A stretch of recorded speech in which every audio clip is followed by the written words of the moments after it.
Welcome back, folks. It's hour number 3 of Freaky Friday right here on Truth Frequency Radio, truthfrequencyradio.com, your protection from deception. And now, Kev, the moment we've all been waiting for. Well, definitely, Joe. I mean, since earlier on today, I've been kind of frantically trying to wrap my head around some new information. And this comes from our good friend, Anthony Patch, Joe. Yeah. I gotta welcome you to the show, Tony, because I mean this is just unbelievable. Kev says wrap his head around it. How do you do that?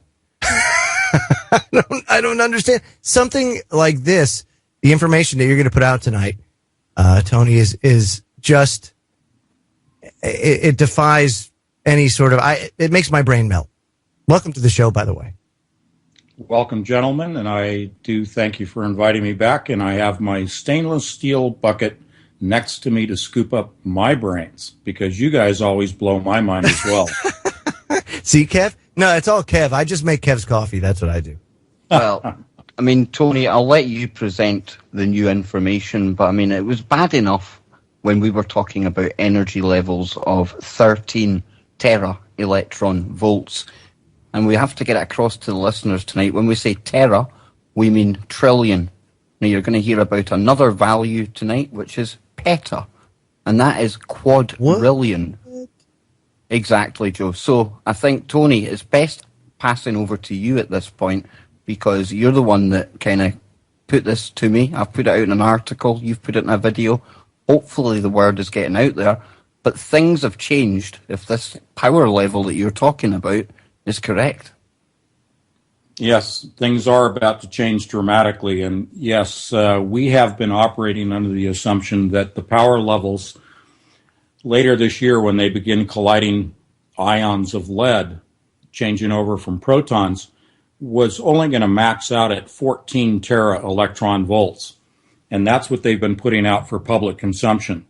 However, I've dug into some information that I've cross-referenced several times from different sources that indicate they're not going to 14, they're going to 1,148 tera electron volts. Translation into peta numbers, we're talking about peta electron volts of 1.15. That's rounding up from 1,148 tera electron volts. And like you said, we're moving from trillions of volts to quadrillions of volts. Just say a million times a million thousand. So quadrillion versus trillion is a big leap in power. I like to keep it focused at tera electron volts, so we're talking apples to apples. Exactly. And one other way of thinking about it, guys, is it's almost 100 times the power level. Now, Tony explained there how he's been looking into this, and we've spoke of some time how they're going to be swapping out the protons for the heavier ions of lead. Now, my usual analogy that I share with people is they've been crashing cars, and now they're moving up to monster trucks. But it's how they're crashing them as well, which is very critical in all of this, because the protons, Tony, they were almost colliding at an angle, as opposed to the lead ions. And if you visit the CERN website, all the people listening out there, you'll probably see them talking about PB to PB, and that's the lead-to-lead collisions that myself and Tony are on about. And Tony, these collisions are going to be head-on. Yeah, that's correct. It changes the dynamics completely. Really? So let me just get this straight. So this is, they're accomplishing this by a couple of ways. I'm just trying to make sure that the listeners really understand is that, first it's protons, then it's ions, different types of ions. And not only is that important, but also the trajectory at which they're collided. Is that correct? That's correct. If you picture the detectors where they cross the streams, we always talk about the movie Ghostbusters. I'm glad you brought that up, because this eerily brings up the scene of the containment system collapsing. I don't know why, but exactly. Ugh. I know. We always seem to jump back to that every time we have our chats. And Absolutely. it's predictive programming at its best. But yes, essentially you have protons that were crossing when they would take the two beams that are moving in opposite directions at near the speed of light, and within the detector, they'll cross them over at about a 45-degree angle, and they'll collide and they'll produce energy and all that wonderful stuff. But now they're taking the streams and bringing them head to head. And the analogy that I like to present is that now these ions of lead are so closely packed together into these beams that are moving in opposite directions that essentially you now have two solid streams, two solid beams of lead, like pencil lead, coming together head on within the Atlas detector. And so all of the physics will change at that moment. Oh, Kev, Quantum Kev, are you there? And no, are you I'm here at the same time. No, I'm right here, and I think just to let the listeners put their brains back in for a second, we'll just run over the schedule quickly. And Tony, you've got that on the front page of your website, anthonypatch.com. Thanks for that, Kev. I need that time. Quite often, though, this site has actually removed a lot of the disinfo which is out there. And just now, Tony, they aren't actually colliding anything at the moment, are they? This is all going to start kicking off on the 13th of November, and then on the 16th, that's when they start the real collisions, isn't it? Well, I'll correct the dates just a little bit. We're looking at November 20th and December through to December 13th. So November 20th, they'll begin colliding ions of lead, and that will continue, if the world's still here, until the 13th of December. So what do you think the implications of this will be? And more importantly, why have they occulted this information from us? Because it's always been 13 or 14 that we hear from the spokespeople at CERN themselves. Yeah, I think that what they're trying to hide from us is the actual energy levels that they have determined by studying the cosmos, by studying naturally occurring synchrotron energies. They are producing synchrotron energies with this machine that mimic what takes place in the cosmos. And they have determined that by studying what happens in the natural environment and the time distortions, the time-space distortions that take place naturally in the cosmos due to the curvature of space, they are actually trying to reproduce those energies that will also distort time. And that's the fourth dimension in our three-dimensional world. And that is the energy level they've determined that is necessary for opening the portal that they continue to advertise and promote as one of their goals. Absolutely, Tony. And we've seen a republication of an old story relating to this, proving the other dimensions by detecting strangelets. I fell for the fact that I thought this was a new story, but you brought it to me, I think it was from April time, and it's interesting how all the mainstream media outlets, in particular in the UK, even after I'd put a video out and I'd retracted the info on the show, they're still going with this old info about the dimensions and creating portals. And I'm wondering if they're just getting the public ready for what is about to happen. And interestingly enough, when we've spoken in the past, on a metaphysical level, what we're dealing with now, we've also mentioned Saturn. That is where they want to create this connection too. Mm-hmm. And isn't it interesting, Tony, how we're now seeing almost some reaction up there on Saturn? The rings, for one of the first times ever, according to the scientists, they're showing a motion moving inwards. Now, usually the 62 moons that orbit Saturn, they make a natural progression or a ripple moving outwards from the planet, guys. But now, here we are, at a time that we were pointing to, we're seeing an inwards motion. And that's led these scientists to say it's almost like a physical structure exists below the atmosphere of the planet, Tony. Are we seeing the connection? Absolutely. We are beginning to see the effects of what is going on with the Large Hadron Collider, because they have been doing some low-level ramping up of the magnets and ramping up of collisions and sending particles to what they call the north area, which is the center point of the main ring. and they're colliding into a fixed barrier, a fixed object, and doing low-powered experiments. They have gone to 13 tera-electron volts in these experiments into the north area. But there have been limited collisions taking place within the main ring itself. Basically, what they're doing is ramping up the machine, getting it ready, getting all of the instruments ready to receive and collide the lead particles. And even with the low-level ramping up of the power of the magnets and the other parts of the machine, it is already having a connection to Saturn and stimulating Saturn.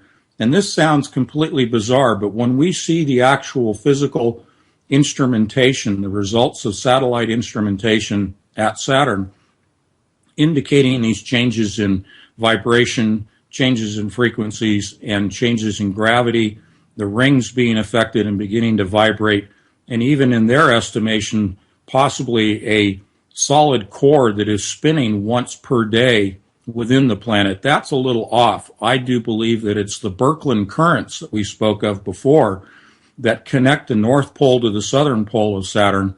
This is the twisted helix of two oppositely charged streams of electrical charges that move through in that helical fashion from the northern pole, which is a synchrotron machine, to the southern pole. And it is the southern pole that will connect to the synchrotron machine, the Large Hadron Collider on Earth. So we're already seeing the stimulus beginning with Saturn, and this is leading up to the plasma conduit that I call it, the Birkeland currents connecting the Earth to the southern pole of Saturn. And Tony, since the last time we've spoke, we've had red auroras in the sky. Our own magnetospheres even starting to show a reaction to what is going on down below. Now, with this increase in power, I think it's kind of important we explain why it jumps so dramatically, because apart from the fact these things are crashing head-on, it's all to do with something called the center of mass energy, Tony. Would you like to explain that? Yeah, essentially what you're looking at is when you have a particle at rest, you have what's called its resting mass, and it has no kinetic energy because it's not moving. It doesn't have any momentum. When these collide, they have a combination of momentum, which is also described as tera-electron volts.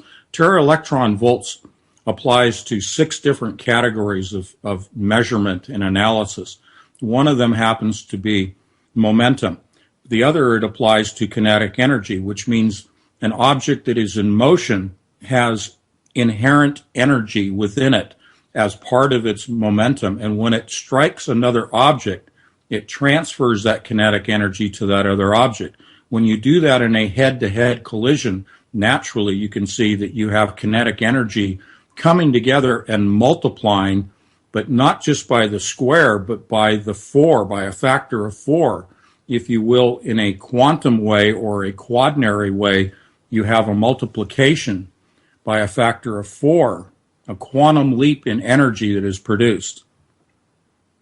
Wow, Joe, are you getting all of this? No. I mean, yes. Yeah. You are, Joe, you are. No, totally, man. I mean, this is unbelievable. It's hard. It's hard to kind of get it across to people that things aren't the way it is. You know, it's hard to try and explain things like, oh, the fact that Saturn isn't exactly what you think it is. You know what I mean? How gosh, 13 tera-electron volts to 1.5 peta-electron volts, right? So that's a big jump to just go from 13 to 1.5 like that. I mean, you know, normally you do a slow over time. To me, that's akin to, well, let's see here. If we detonate this atomic bomb, there's a 50% chance it will ignite the atmosphere and destroy every life on Earth. It just seems like it's that reckless. It is that mindset, and you're exactly right. We're talking about Oppenheimer, Dr. Lawrence from the Lawrence Berkeley Laboratory History, and Edward Teller from the hydrogen bomb. Yeah, it's the same sort of mindset in which they're saying, we don't really, and this comes right out of CERN. They come right out of their public relations department. They openly admit, even at 13 tera-electron volts, they weren't really sure what was going to happen. However, they proceeded forward, and now they're hiding this extraordinary jump in power from the public, and you can bet your bottom dollar, because that's about all we have left, that they have no clue what really is going to happen when they jump to this power level, although they believe they can control it because they think that they're reproducing and mimicking what happens in nature, as I said a moment ago. Yeah. Therefore, they think they can control it, and they think they know what's going to happen, but in reality, they haven't got a bloody clue. Okay, so with that said, that's the equivalent of like, okay, 4th of July firecracker to detonating an atomic bomb. So, what do you see as the risks of conducting an experiment like this? What would you say some of the potential consequences could be? Well, I'll borrow from a gentleman that we talk about a lot in this question, and that's Dr. Stephen Hawking. And he has said, even though he has not mentioned the 1148 tera electron volt level, he has said at the 13 and 14 tera electron that he says, he's concerned about black holes being created. But the more important one, the one that has some real validity to it in my mind, is his concern that it will cause a vacuum, what he describes as a vacuum bubble created at CERN that could envelop the Earth and eventually could almost instantaneously, he says, change the entire universe by way of a vacuum bubble. That's how he describes one of the dangers. Wow. Yeah, I've often heard that, it's a strangelet collector, and that the strangelets will collect at the center of the planet, and eventually you could have a singularity because you're just collecting so much, and the Earth kind of folds in on itself. I think that's the theory on creating a neutron star is through strangelets collecting at the center of the Earth. Now, strangelets, as we've talked about before, have already been created at Brookhaven and have been created at CERN. Now, because in the Atlas detector, the collider, the point of collision of these ions of lead, already with protons, they have created strangelets in the Atlas detector. Now imagine what kind of strangelet production is going to take place with this higher power level within the Atlas detector, or Alice detector. Here's another thing, too. I remember a ways back, they were talking about the Very Large Hadron Collider, the one that they wanted to build that was just astronomically big. But you don't see much posted about it in the last 10 years or so. And I wonder if they didn't figure out a way, and obviously now you're bringing, you actually bring some validity to this, to ramp up CERN to the point where they did not need to build a Very Large Hadron Collider because they have the technology now to modify the current existing structures, CERN, to be able to achieve these. That's correct. Yeah. The super collider in Texas is the one that you're talking about, and was shut down. And some people are still saying that it's operational, which is complete nonsense. That's disinfo.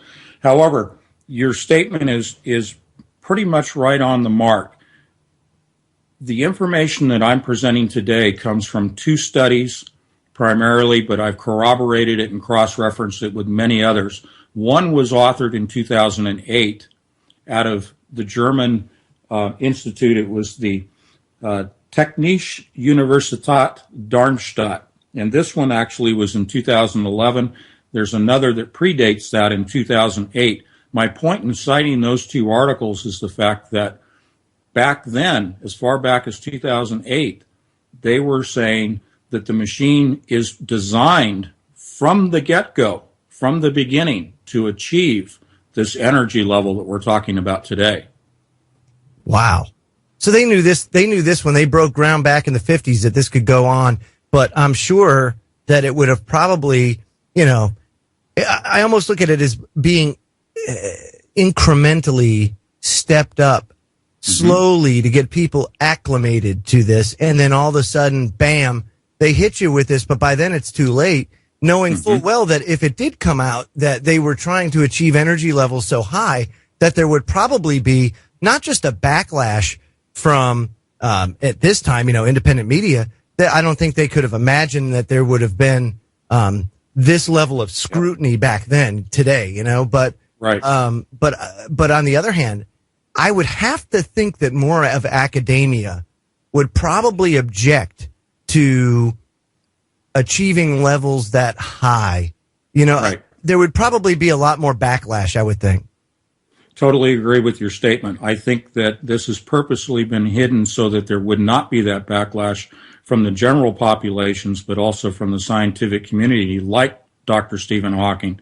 I believe that Hawking is fully aware of the information that I have, but he was, I think, kept quiet. He was told not to reveal this information. So you're right. I think they're so far along with their agenda that they don't care about showing and exposing what they're doing, except that they're holding this piece of information close to their vest until it's too late, until November. We're kind of jumping the gun on them a little bit. Wow. Kev, just out of curiosity, do you think that once November comes along that they'll actually talk about this, or are they going to display that perhaps they're still testing at 13 tera-electron volts? Well, if it's successful, I would imagine, and maybe Tony will be able to speak to this more, I expect we'll be able to see some kind of plasma connection in the sky if their plans come to fruition. Whether they succeed or not, I'm not too sure. But Tony, is there anything else we can look out for towards or come November time? Well, I think, we've talked about terraforming and changes to the planet and the magnetosphere and earthquakes and volcanoes. And we've got the strongest storm ever right now hitting the northern hemisphere at Mexico. You got it. You got it. So my question is, if it's successful, Tony, what is success in their eyes? What do you see as being successful? Their success are two things. One is reconnecting to Saturn, and I know it. I always say that sounds crazy, but this is what their agenda is. They want to connect to Saturn, and the other is that they want to open that portal. And once they connect to Saturn, they can then open the portal and they can transfer the entities from Saturn to the Earth. And again, this is their agenda. I'm just the reporter. We will see. We need to think other dimensions here as well, Tony, because it's not the Saturn that we picture right now. This is a multi-dimensional universe that we are in. And this is just one of the dimensions they're trying to pierce. Now, the other day, I seen they had calculated the energy levels to pierce or to work out basically that there was a 6th dimension and a 10th dimension.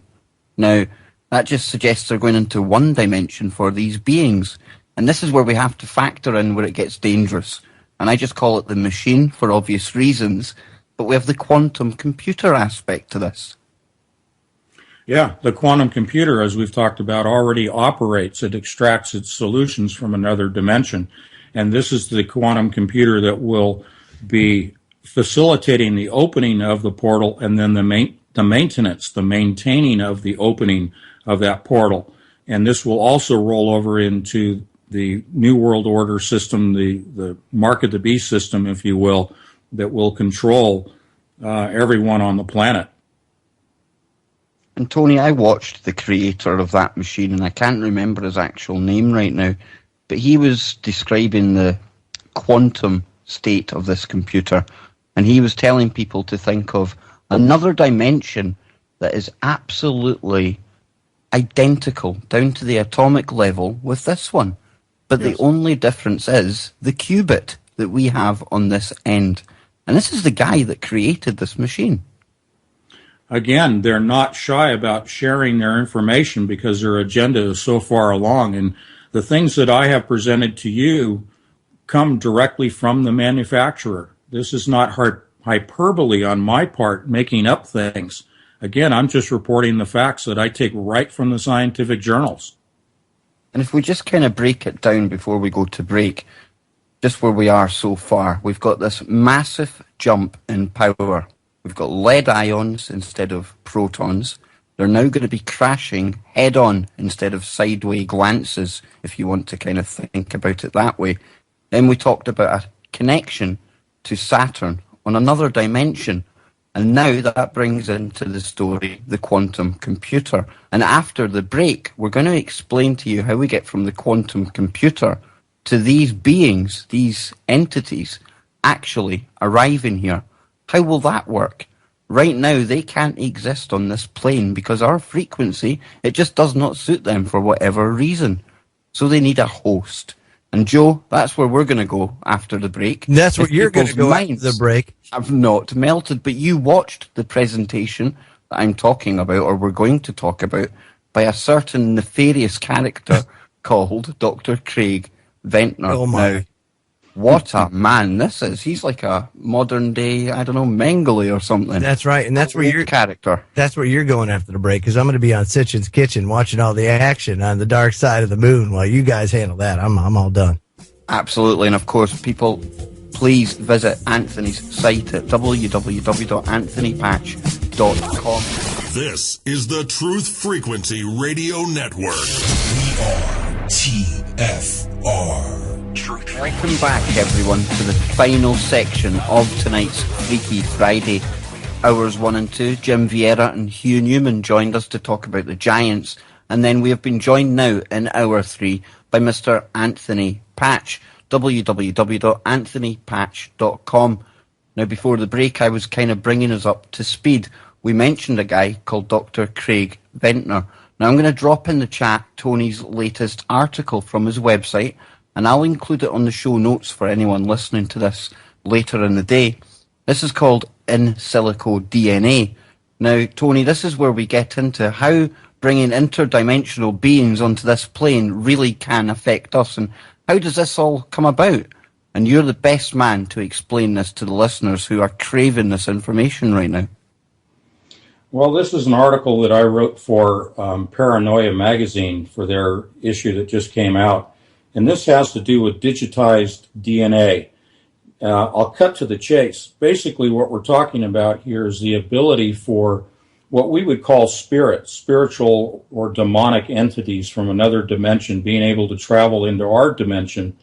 And they do that in a digital form, digitized DNA.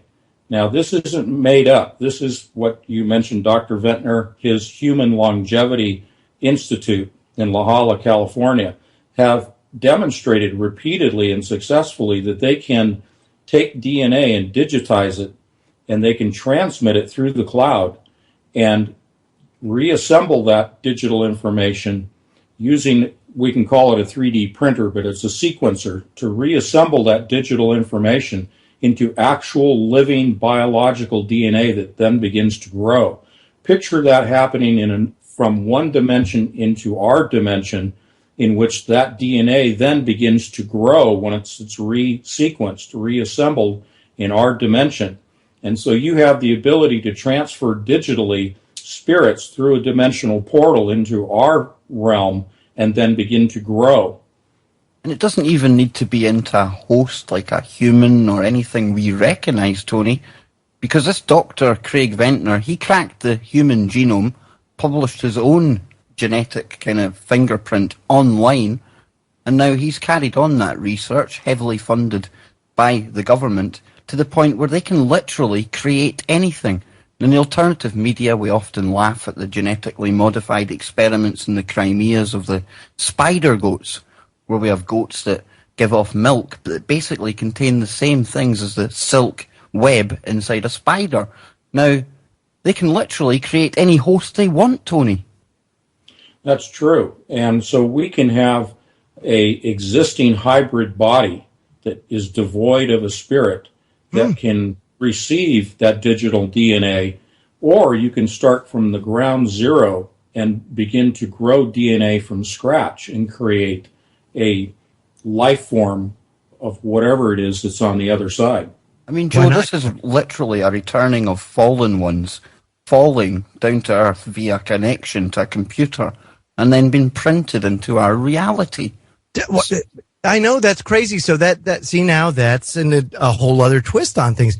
Kind of the same idea. You know, when I was watching Dr. Craig Ventnor do his Ames Research Center's lecture, it was interesting because that's kind of the thing I thought, where, you know, oh, by the way, this has so much, anything with the powers that shouldn't be. You always notice, Tony, how everything is so multi-purpose, multi-use, all of this technology. You can go this way or that. Well, here, not only can we go ahead and download the information, download these entities from Saturn, and then, have them manifest out. Let's print them out. You can also have, the host bodies already ready to go for them to inhabit, or, gee whiz, I really don't like that Kev Baker. So let me just go ahead, since we have his DNA already, we digitized it. Let me just go print a doppelganger of Kev, and we will replace him in the dark of night, and no one will ever know the difference. That is very true. And this is not, and it's not science fiction, because all of this has been published out in the open. And all of these studies, all of this transmission of DNA and the reproducing of it in the laboratory, it's all done. It's all published scientific work. The scenario that I present in this article is one that you could imagine going to Mars.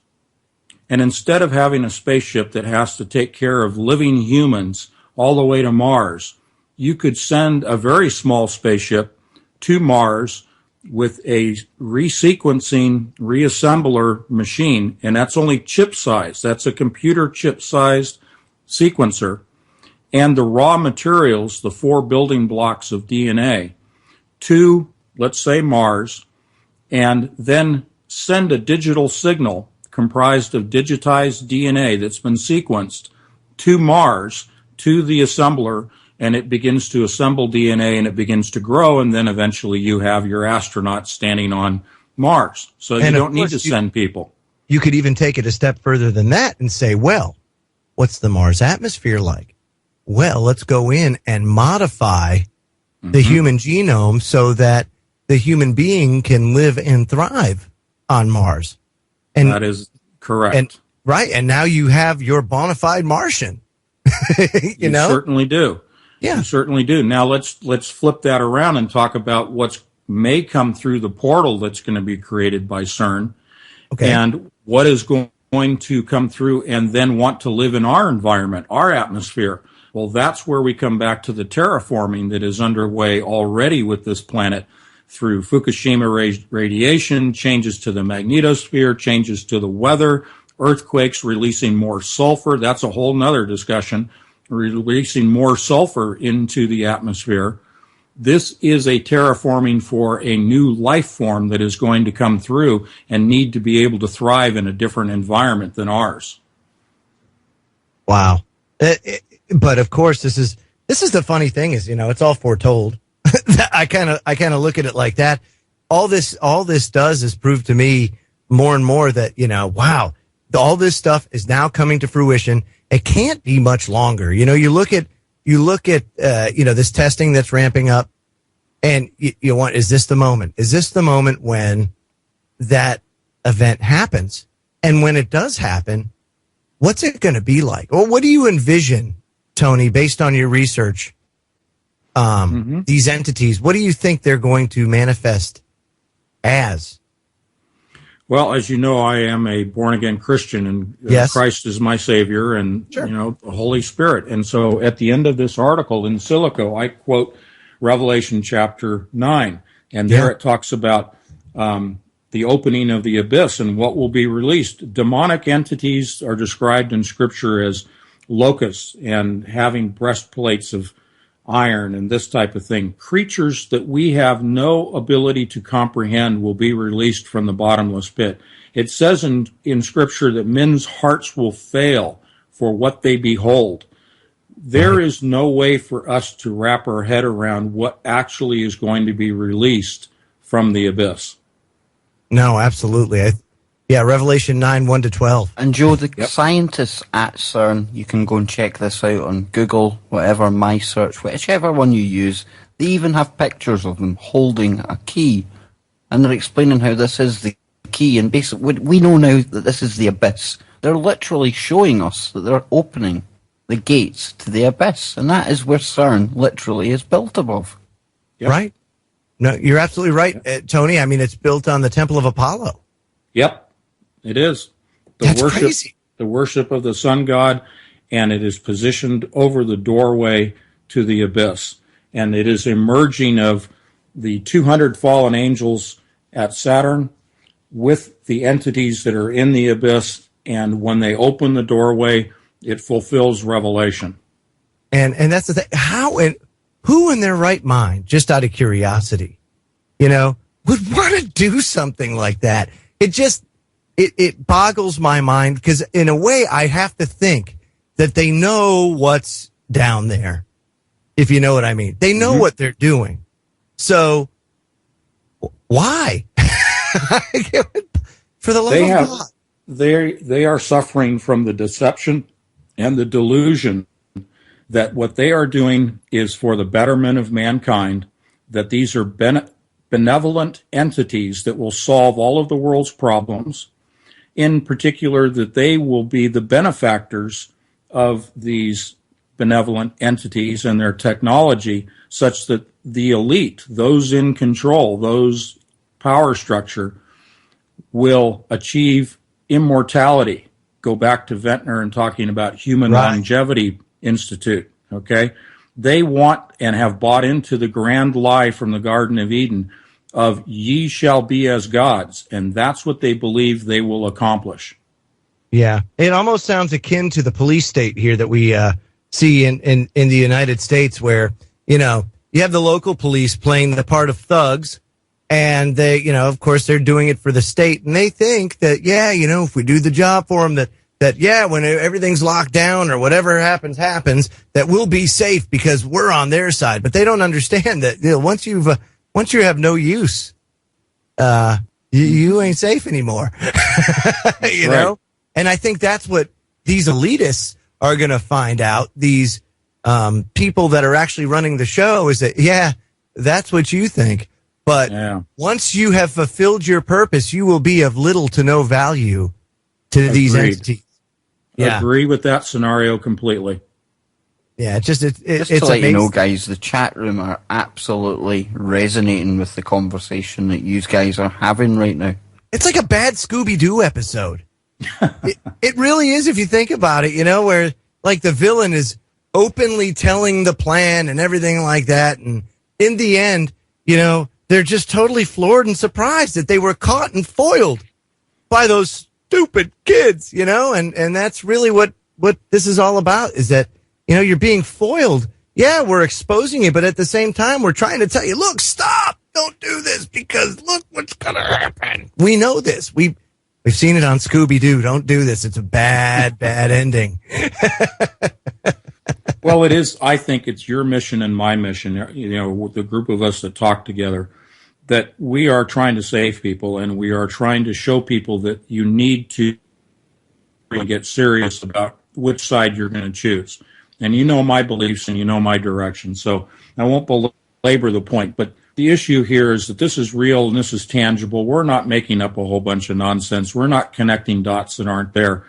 And this is going to get worse. We are talking about, the end of days, and we are already beginning to see some of the changes that are occurring in the weather with this hurricane. We're going to see more earthquakes. We're going to see, changes in the atmosphere with the aurora borealis, the establishment of a plasma conduit to Saturn. This is going to blow people's minds. Wow. Kev and Tony, do you think that conduit is going to have an atmospheric effect that everybody would be able to behold? Or is it going to be something that you're only going to see in a certain part of the world? Well, I'll take a quick guess first, but possibly, maybe it might look something like we've seen during the Norway spiral, Joe. I don't know, I think that was the closest thing maybe that we could compare it to. But Tony, your take on that? Yeah, I agree. It will be like the aurora borealis, the northern lights on steroids. It will affect the entire magnetosphere around the planet. It will light up the magnetosphere, and you will definitely have a visible beam or conduit. Whether we'll see the actual helical shape to it or not, I'm not sure. But there will definitely be a visible electrical plasma discharge taking place between the two planets. And Tony, a lot of people out there will wonder, well, what can we do? Because we're giving them this serious problem here, and we like to offer solutions as well. And I was on a show today with Cherubim, who's in the chat room right now, part of the Goldfish Report. Now, there's a story circulating at the moment that a gentleman claims by the power of mass meditation, they were able to avert this kind of catastrophe back in August. The interesting part of the article really comes when it actually gets into the fact it was through collective meditation. Now, being a Christian yourself and all the other different beliefs of people out there, be it prayer, be it meditation, some kind of thought process, maybe that can help. But is there anything else, Tony, or do you think we're down to that level now where we have to basically pray? I think that's the level we're at. We need to pray. There is a tremendous amount of power in prayer. Whether we really know what God's plan is and his timetable is subject to conjecture and to, our own imaginations. It's very possible that through prayer, God will intervene and stop this machine in its tracks this year, that they'll never achieve the power levels that we're talking about, and there never will be a portal. However, we do have to look at Revelation, we do have to look at Scripture as our guidepost, as our window into God's plan. I will never set dates, I will never say definitively and dogmatically that I know what's going on. It's very possible that all of this could be disrupted through the power of prayer. However, at some point, the judgments that are outlined in Revelation have to take place. I truly believe that as well, Tony. I mean, it seems to me that if you look at Scripture, things are fulfilling themselves. Basically, I don't want to say on schedule. Who the hell knows what the schedule is? But at the same time, everything has been like clockwork. You wonder if they're not going off that same schedule. They're like, okay, it's time. This is what we got to do. I also wonder, like, from a strictly technological standpoint, I just wonder how long it's been that they've had this information, that they've known. Like, for example, of course, all the information that you get, you derive from peer-reviewed studies, from all of the latest scientific works and publications that come out. So nothing that you're saying isn't something that academia is talking about. It's nothing that isn't already being, talked about as fact. But the interesting thing is, it appears they've known about this for quite some time. Like you said, the 1950s, they knew what this machine was actually capable of. So it just makes me wonder, in that amount of time, like, have they made preparation? Is there a contingency plan? Let's just say the powers that be they don't seem stupid. So, well, I mean, I guess it's debatable, but I wonder if there's a contingency plan if they let whatever, and all of a sudden, oops, boy, they're a lot worse than we thought. What's plan B? I mean, do you think that's all their deep underground bases and getaways and hideaways? Could they be preparing for this event coming up? Yes, I do believe that that's part of the reason for the deep underground military bases, is to shield themselves from what they are releasing, because they have no problem with seeing the rest of us wiped out. And then they think that they will emerge into this new environment, this new golden age that they are trying to reproduce. They truly believe that the golden age existed in the past and they want to reproduce it. And they think that through technology, they will emerge from their hiding places into an environment that they can thrive in, and that it will be exclusive to them, and they don't care about killing off humanity while they're underground. And here's the thing, guys. I don't think this is new technology. Maybe the way we're trying to achieve it is a new way. However, we can look back at ancient civilizations, some of their pictures that they left us, some of the stonework. And we've even got something I was looking into the other day called Mount Meru. Now, a physicist took a look at the temple that was built there at one time and said, well, this is a particle accelerator. Mm-hmm. So I'm wondering if this information was information we always had, and then possibly we have the Nazis coming along, who got a lot of their information from something called the Thule Society.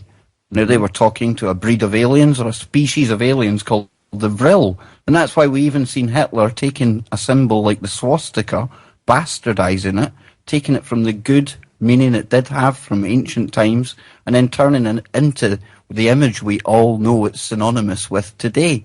Maybe they got the information on just what energy levels they needed. They went away into World War II. They came up with the atomic bomb. They had atomic from somewhere, but it wasn't an atomic bomb they needed. It was subatomic they needed to go. Right. And that's what started the deep underground military base. And that's what started something like CERN. And maybe they've been trying to achieve this for a lot longer than we expect. Yeah, you know what else? Let me just interject this, too. Of course, not only did they have the nuclear bomb, but something that a lot of people overlook was the Foo Fighters. Mm-hmm.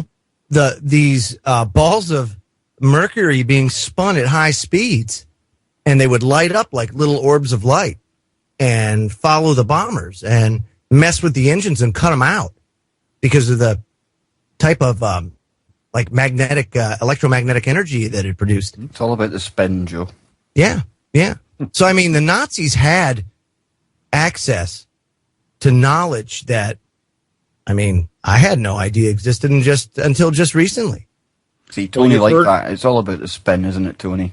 It is, because you guys have also heard about the Nazi bell, and that was using red mercury that was spun in opposing directions at high speed. There you go. That was a very small particle accelerator. It was a very small synchrotron.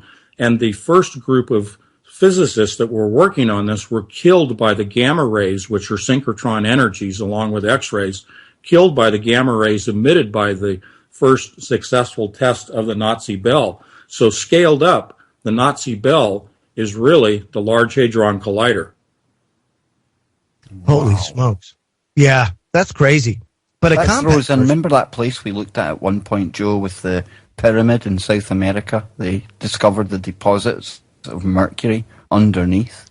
Yes. And when we talk about spin as well, Tony, that takes us to the quantum computer, to the qubit, because it's that spinning motion that makes things go quantum, isn't it? Yeah, it is. It's one of the things, and we get into then talking about supersymmetry and quantum entanglement. And that definitely plays a huge role in how this machine operates. And quantum entanglement also applies to the discussion of communicating to the other side without the benefit of a portal. And then when you have the portal established, you utilize the same mechanism of quantum entanglement to communicate and maintain that opening of the portal. Wow, Joe. No, wow. I'm going to scoop my brain up. This is just absolutely brilliant. But Tony, this is great. In the short time we have left, one of the things that really appealed to me when I first heard you on Clyde Lewis was the fact that you take this really confusing physics and you put it across in a manner that people like me and Joe and all the listeners out there can understand without having a PhD in astrophysics. Now we've got a few minutes left, and I'd like you just to reiterate the main points about the major announcement that you made at the top of the show tonight, and the fact that the energy levels that we've been talking about, well, they're now paled into insignificance. Yeah, and the energy levels we're talking about now, 1,148 tera-electron volts, is something that has never existed in recorded history. And no one really knows what's going to happen. And this is coming about because we're colliding ions of lead at near the light of speed. And these are essentially solid streams of lead coming together. They're so dense and so closely packed together now. And what this means to us is it's going to have dramatic Earth effects, changes to the Earth itself and to the magnetosphere, as I said, around us. So I'm not trying to create a situation where people should be unduly fearful. But I am presenting information because I think with information, people can make choices as to how they want to live their life, how they want to conduct it, and who they want to align themselves with. Yeah. No, very well stated, and very important. That's the thing is that this is quite a jump. again, I can't even imagine. Okay, boys, I worked at 13 teraelectron volts. Well, let's go to 1150. Hey, yeah. Joe, it's trillions versus quadrillions. It's another way, because I know people are going to struggle to get their head around this. But even if you write out the zeros involved here, it's 9 zeros versus 12 zeros. It's a big jump. Right. It is a big jump. It's a very big jump. And I also like tonight the when you guys described it as two pencil leads colliding at full speed head on. You know, almost like two trains just going just of lead. I mean, you're not talking about ions of or protons or hydrogen ions or anything like that. You're talking about lead ions. Billions of collisions a second, Joe. Unbelievable. And, we've talked about gravimetric waves, gravity waves moving through the planet and causing earthquakes. I don't think it's difficult to imagine that we are going to see some massive earthquakes take place when this collision takes place. Isn't that interesting, though, that they've been hyping the big one in California now for quite some time? And I'm glad Nano Girl has just tuned out 2 minutes ago, Joe. Yeah, because I was going for that. But before we go tonight, guys, I want everyone out there, stay tuned for Chris and Cherie Geo. But during the break, just take a quick moment, some quiet time, and send a prayer, some thought, some light, whatever it is you do, out to the people in Mexico right now. Because that storm really is bearing down on them. Patricia, Hurricane Patricia, 200-mile-an-hour sustained winds. Yep. The strongest hurricane ever recorded in the Western Hemisphere. Right at the time when the strongest man-made machine on Earth. Just saying, Joe. I know. And no coinky-dink, Kev. We don't believe in coinky-dinks here at Freaky Friday. And with that said, Anthony Patch, anthonypatch.com. Tony, it's been great having you tonight.